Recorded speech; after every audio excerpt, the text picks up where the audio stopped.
और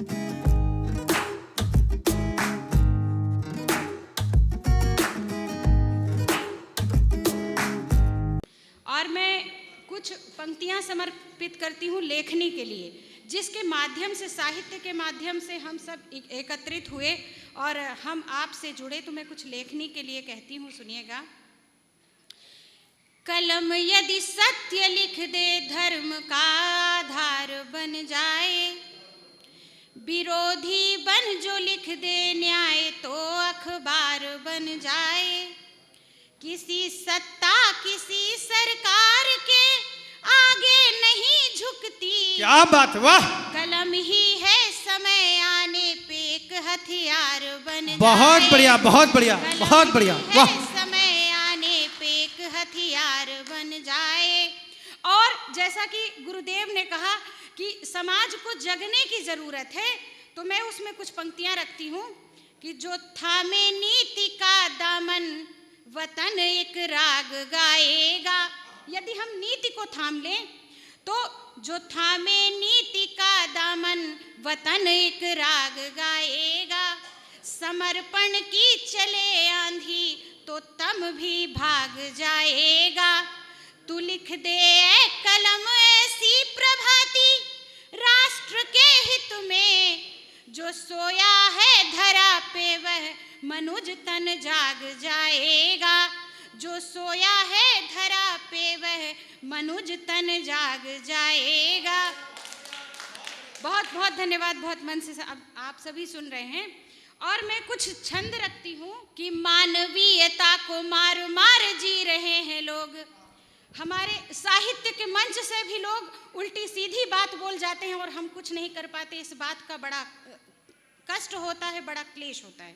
सुनिएगा कि मानवीयता को मार मार जी रहे हैं लोग, जाने किस मुंह से ऐसी बात बोल जाते हैं।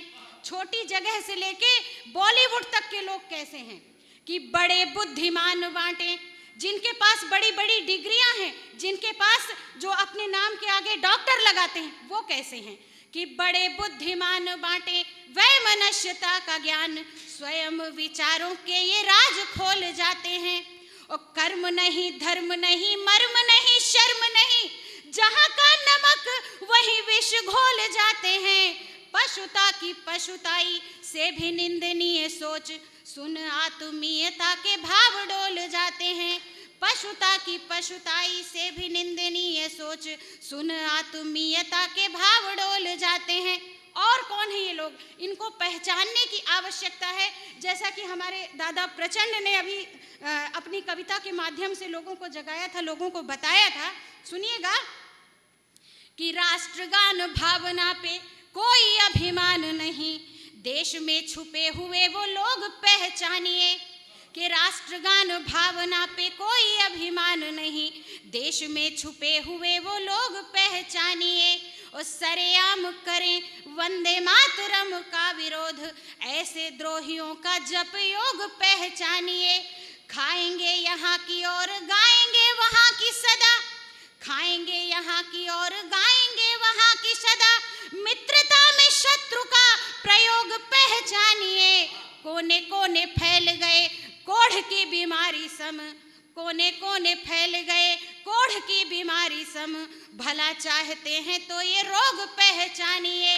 कोने कोने फैल गए कोढ़ की बीमारी सम, भला चाहते हैं तो ये रोग पहचानिए। बहुत धन्यवाद। और अब मैं एक गीत रखती हूँ राम मंदिर के निर्माण के साथ साथ। यदि हम अपने विचारों का भी निर्माण करें, भगवान राम हमारे इतने सहज हैं, इतने सीधे हैं कि कोई भी व्यक्ति कुछ भी बोल के चला जाता है। कभी राम के अस्तित्व पे उंगली उठाई जाती है, कभी राम राज पे उंगली उठाई जाती है, और कभी राम के लिए ये कहा जाता है कि उन्होंने अपनी पत्नी के साथ न्याय नहीं किया। और इस बड़े दुख की बात यह है कि मातृशक्ति महिलाएं इस बात पे ज़्यादा निकल के आती हैं सीता जी की वकालत करती हुई।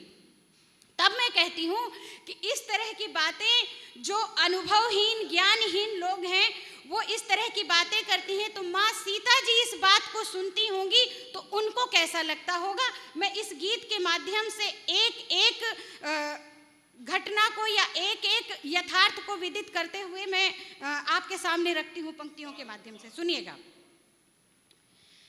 कि प्रश्न चिन्ह क्यों लगे हैं आज मेरे राम पे, मैं सदा विराजती हूँ राम जी के वाम पे।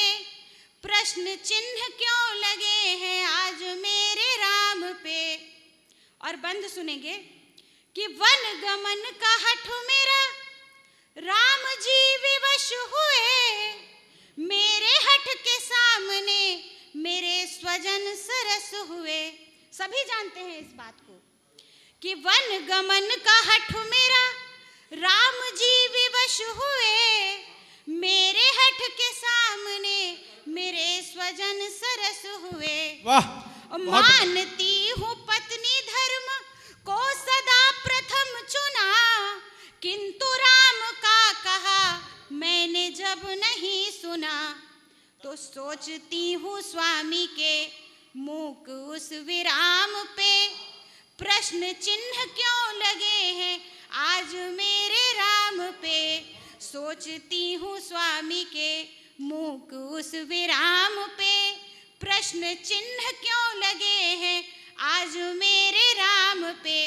क्योंकि भगवान राम और सीता ने मानव अवतार लिया था, तो वो हर भूल एक मनुष्य करता है और उसी भूल से सीखता है, और वही भूल हम सबको संदेश बनती है। सुनेंगे दूसरी गलती कि स्वर्ण मृग के छल की भूल शूल सी मुझे चुभे, स्वर्ण मृग के छल की भूल शूल सी मुझे लगे, राम के जगाने पर भी चक्षु जो नहीं जगे। राम ने कहा कि स्वर्ण मृग नहीं होता, ये राक्षसों की माया है, ये निशाचरों का कृत्य है। सुनिएगा कि स्वर्ण मृग के छल की भूल शूल सी मुझे लगे, राम के जगाने पर भी चक्षु जो नहीं जगे।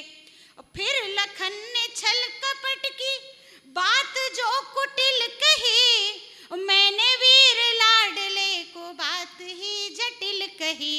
और फिर क्या हुआ कि रेखा लांघना विधान बन घटा है नाम पे। प्रश्न चिन्ह क्यों लगे हैं आज मेरे राम पे, रेखा लांघना विधान। ये हमें सीख है, ये हमें वो सिखा के गई हैं, लेकिन हमने तोड़ मरोड़ के उसको दूसरी दिशा में प्रस्तुत कर दिया कि रेखा लांघना विधान बन घटा है नाम पे। प्रश्न चिन्ह क्यों लगे हैं आज मेरे राम पे। और तीसरा बंध है रामचरितमानस का, रामायण का एक एक पात्र प्रणम्य है, सभी ने त्याग किए हैं। सुनेंगे कि मांडवी ने तप किया, मांडवी ने तप किया, उर्मिला विरह सही, कीर्ति धर्म साधिका की प्रेरणा है अनकही। मांडवी ने तप किया, उर्मिला विरह सही, कीर्ति धर्म साधिका की प्रेरणा है अनकही। सीख ना सका है कोई धर्म के विचार को, भरत लाल रिपुदमन लखन के प्रेम सार को। तो त्याग ही लिखा है, त्याग ही लिखा है राम जी ने आठों याम पे। प्रश्न चिन्ह क्यों लगे हैं आज मेरे राम पे, त्याग ही लिखा है राम जी ने आठों याम पे। प्रश्न चिन्ह क्यों लगे हैं आज मेरे राम पे। और अगला बंद इस कविता की प्राण पंक्तियां हैं इस गीत की। सुनेंगे कि सीता जी कोई साधारण स्त्री नहीं थी कि जो राजभोग को पाके, सिंहासन को पाके उसकी लोलुपता उनसे छोड़ी ना जाए। वो एक राजा की पुत्री थी, एक राजा की बहू थी, एक राजा की पत्नी थी, और जो घर से गई थी वो एक पत्नी नहीं एक रानी गई थी, क्योंकि उनको यह कर्तव्य निभाना आता था। सुनेंगे कि मैं नरेश की सुता, मैं नरेश कुल बधू, मैं नरेश भार्या हूँ स्वार्थ में कहाँ सधूं। मैं नरेश की सुता, मैं नरेश कुल बधू, मैं नरेश भार्या हूँ स्वार्थ में कहाँ सधूं, और राज धर्म के लिए राजभोग को तजा, राम जी से दूर होके राम राम ही भजा, राम जी से दूर होके राम राम ही भजा। तो हे मनुज दया करो, हे मनुज दया करो, शीलताभिराम पे प्रश्न चिन्ह क्यों लगे हैं आज मेरे राम पे। हे मनुज दया करो, शीलताभिराम पे प्रश्न चिन्ह क्यों लगे हैं आज मेरे राम पे, प्रश्न चिन्ह क्यों लगे हैं आज मेरे राम पे।